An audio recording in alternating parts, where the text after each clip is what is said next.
Hello, I'm Roger Bohmrich. Welcome to this video version of my fine wine essay for Wineauctionprices.com.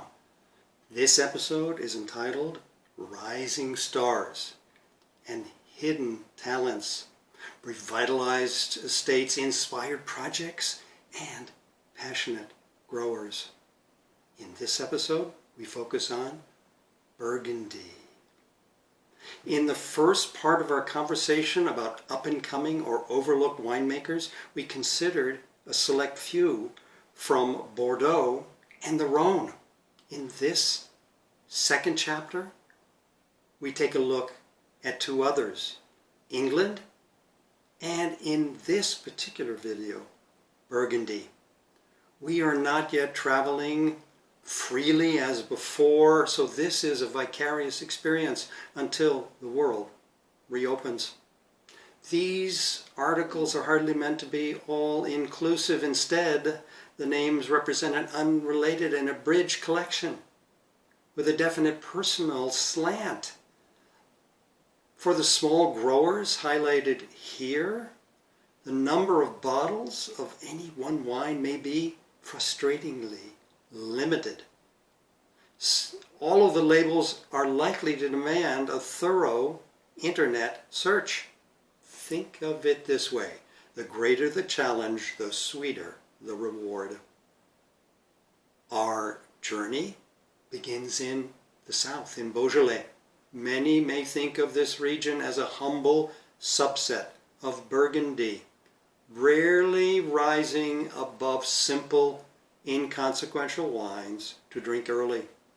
But quietly and gradually, another face of the Gamay-based reds of Beaujolais has been showing itself. Of course, there have been leading lights such as Domaine Marcel Lapierre, run by now son Mathieu, who charted a soi-disant natural course, usually involving very limited application of sulfur. Today, in a region which is still struggling with the image shaped by Beaujolais Nouveau, there are many dedicated vignerons who are making excellent wines. This applies above all to the 10 crus, flag bearers for the region. Sadly, many of these labels do not find their way to the US, second largest export destination for Beaujolais, despite taking less than 6% of the total output. One such apostle is Paul-Henri Thiardon, who has said, quote, "I want to change Beaujolais' image," unquote. He set up his domain with a mere 3 hectares, about 7.5 acres, in 2008 at age 22, and was later joined by his siblings. They made the move to biodynamics and now farm 12 hectares, nearly 30 acres. Nearly all is in Chenin, the smallest of the crus, with around 237 hectares. That's just under 600 acres. In the north of the region, the Thiardons now favor whole clusters from organically cultivated vineyards. They chill the grapes and rely on naturally occurring yeasts. Fermentation is semi-carbonic, popular in various forms in the region. Some SO2 may be used, particularly a small dose, at bottling. Natural, yes, but clean natural. They are proving that Beaujolais can have depth and even complexity, while retaining the smooth, sensual feel and beguiling fruit that make the best examples such delicious drinking. The Thiardon wines are somewhat more expensive than average. Then again, they are not average in quality. This cuvée comes from younger vines in a specified parcel or lieu-dit. It may not be Pinot Noir, but it is still Burgundian in style with captivating, unadulterated fruit. Let's try it.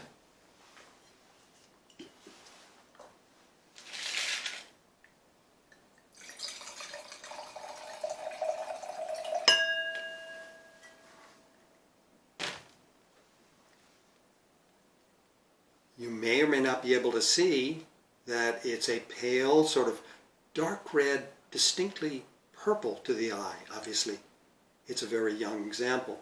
It's not entirely or perfectly clear.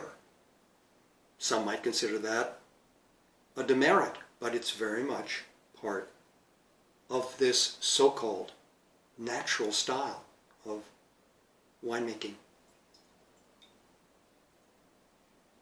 The nose is really fascinating. It's an amalgam of dark berries. There's raspberry there and perhaps strawberry and yes, maybe even a bit of cranberry. It's clearly a very, very young wine. That's obvious.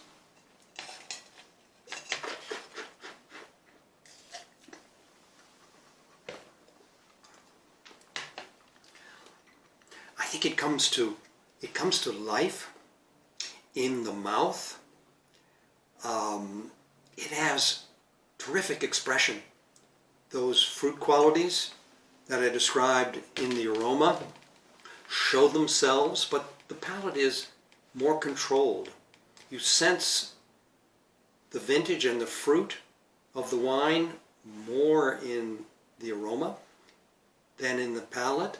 At this point, what you do see is the firmness and the authority of Chenin as an expression of Beaujolais.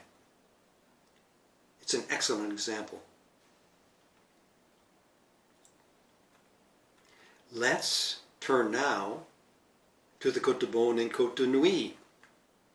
Burgundy wines, these Burgundy wines have such a lofty reputation that it is no longer possible to find undiscovered appellations in what used to be called the Côte d'Or. Only the Haute Côte retain a degree of mystery. It is politically correct today to differentiate the northern and southern sections of this storied escarpment, rather than speak of one single and longer côte. Our travels take us first to Santenay on the Cote de Beaune, where Pinot Noir covers about 85% of the vineyard surface. The denomination may lack the cachet of Volnay or Pommard, yet its wines, red and white, can offer lovely fruit, flesh, and substance in the right hands. And overall, they are still affordable. One producer who is making a name for himself is David Moreau. He works 5 hectares, a bit over 12 acres, of village and Premier Cru sites, including 50-plus-year-old vines in Clos Roussel and Clos des Mouches in Santenay. There are also Premier Crus Beauregard and Beaurepaire, which yields both white and red wines. Santenay Cuvée S comes from an old vine parcel in the center of the village on thin soil over limestone. There is strict sorting of the red grapes before descending. The white grapes are whole, cluster pressed, and often undergo prolonged fermentation. The sites themselves and old vines make the quality not gimmickry in the cellar. Still, the hand of the vigneron is there to guide the outcome. The reds in the range extend to a Côte de Beaune from the Beaune slope and a Marange. Another up-and-comer, Chanterelle, is based in Savigny-les-Beaunes and dates only from 2010. The house is the creation of Tomoko Kuriyama and Guillaume Bott, who work hands-on as a team at this Maison de Vin, a fitting term for their model. Theirs is a fascinating and undoubtedly unique skill set. They are partners in marriage and winemaking. The pair proves how accomplished wines can be even if grapes are purchased from other growers. The wide range of appellations comes almost entirely from the Cote De Beaune and features, among others, Saint-Romain, Pernod-Vergelès-Lamoureux, Meursault, and Chassagne-Montrachet-Limoges in white. Reds take in Volnay-le-Loret, Pommard, and Les Damodes from Nuit Saint-Georges. Red grapes are no longer destemmed. White grapes are foot-trodden and pressed for an extended period. Critics such as William Kelly have waxed poetic about their offerings. He has written, quote, "I have enjoyed some magical bottles from Chanterelle, wines with filigree tannins and hauntingly floral bouquets that captivate all the senses," unquote. Another name warranting interest is Philippe Piccoli. His star has been ascending in France, and critics elsewhere are certainly aware of his wines. His label is distributed in the US, but Piccoli's wines may not yet be on every Burgundy's lover's must-have list. Admittedly, annual sales of barely more than 4,000 cases spread across 27 appellations or so in both red and white suggest how little of any one is available. He worked with his uncle, the aforementioned Marcel Lapierre, in the late 1980s, and this experience undoubtedly set him on a path of non-interventionist winemaking. Some call Piccoli a natural producer, but that may not do him justice.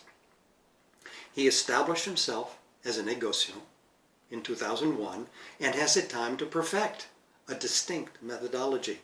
He describes himself as a révélateur, or revealer, of terroirs. His selections cover the distance from Chablis to Moulin-à-Vent, homage to his days with Lapierre. Even further south in his range is Cornas, solitary representative from the Rhône. Piccoli farms 10 hectares, less than 25 acres, under long-term contract, and harvests the grapes himself. The red grapes are kept whole and crushed by foot over 3 to 4 weeks. His focus is on indigenous yeast and handling without SO2, together with extended lees contact in barrel, uninterrupted by racking. Barrels are instead rolled to stir the lees. Bottling takes place when the wine tastes as it should, and after transfer by gravity. There is no filtration. La Revue du Vin de France recently upped their ranking of Piccoli in their Guide Vert 2020, saying that his wines offer unbelievable smooth, soft palates and complexity. All this comes at a price, to be sure, and the range starts near $100 per bottle in the US for the village level wines, such as Nuit Saint-Georges or Pommard. There are premier crus as well, such as Pommard les Arvelets, and several Grand Crus, notably Corton Charlemagne.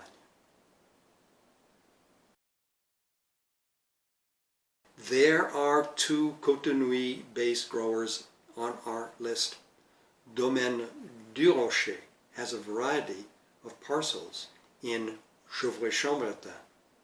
Here we can see in bold black lettering on this overhead map the locations of the Du Rocher holdings in the village. This is hardly a new estate, as Pierre Du Rocher is the 5th generation and took charge in 2005. The story here is how things can change when a generational transition occurs. The domain counts 8.25 hectares, just over 20 acres, in the village, including morsels of 4 prized Grand Crus, Chaume, La Trissière, the barest sliver of Griotte, and a 1/4 hectare fragment of the inimitable Clos de Bèze planted in 1920. Everything seems carefully judged, from moderated extractions to judicious new wood, less than 1/5. The wines remain undisturbed for 13 to 15 months in barrel without racking or fining. They are bottled unfiltered. These are elegant and harmonious expressions handled with care. They are anything but flashy and made up. Today, we have a village rank Gevrey from a flattering vintage, 2017, to taste.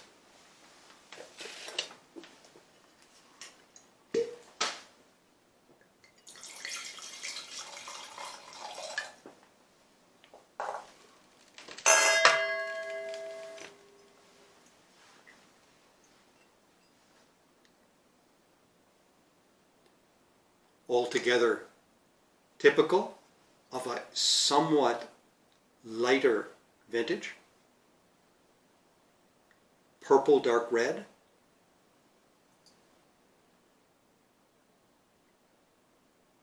Beautiful nose, wonderful, striking purity.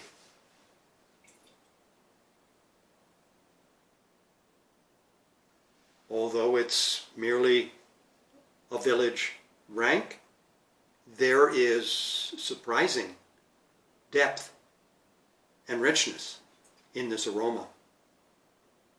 Youthful fruits that you would anticipate, red and darker berries, and perhaps far in the background, so ideally complementing the aroma, a touch of wood.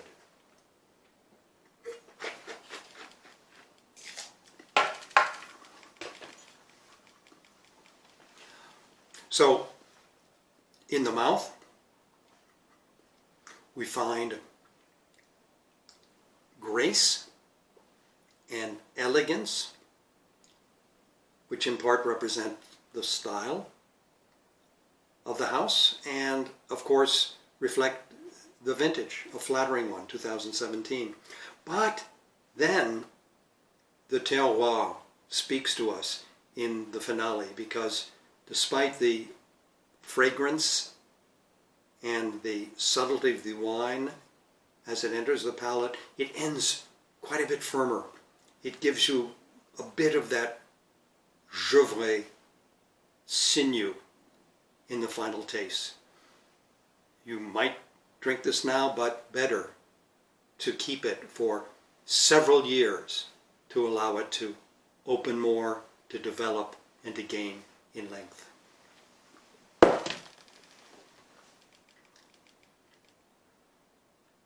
Another noteworthy estate in the village Chambol-Musigny with many standouts is Domaine Philippe.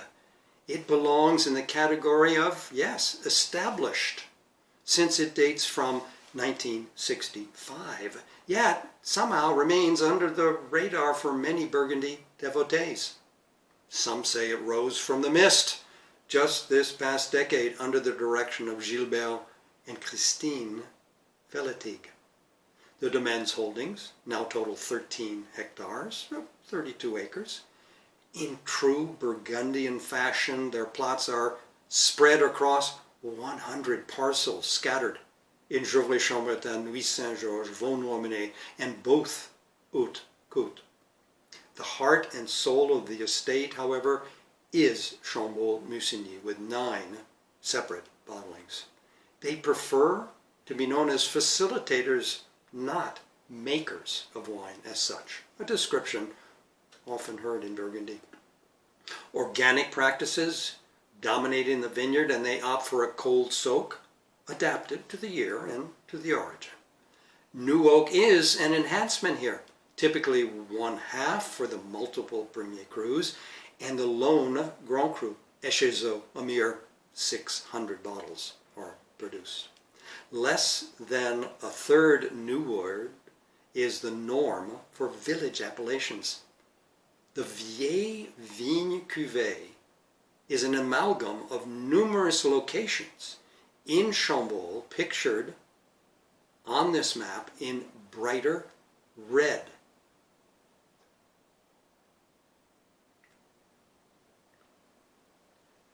This bottling offers us another window into the 2017 vintage from an ascending star, which is shining brightly. Let's taste the wine.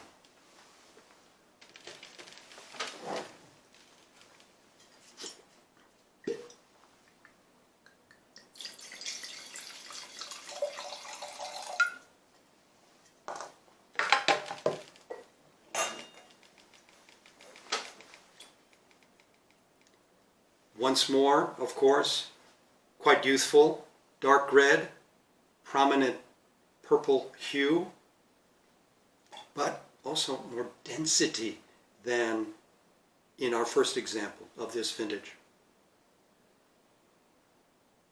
Well, it's quite surprising in a way. You really see what the old vines have contributed in terms of the concentration of the fruit,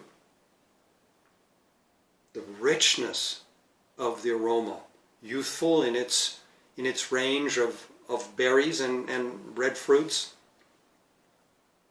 It's flattering and really absolutely lovely.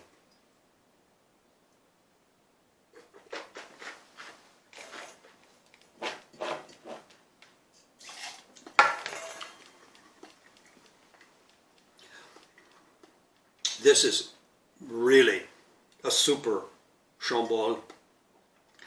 It has such wonderful, you could say, sensual fruit qualities that make it very appealing immediately today. But it firms up. It firms up. You know you're tasting a serious Cote de Nuit wine, village wine, when the wine completes itself in the mouth. So it's not ready in the sense of being as complete and as long as it will be if you give it, oh, shall we say, another 6 years or longer.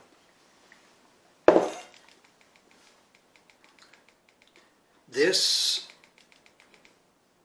personal medley of wines includes various styles. Perhaps there's an overriding theme.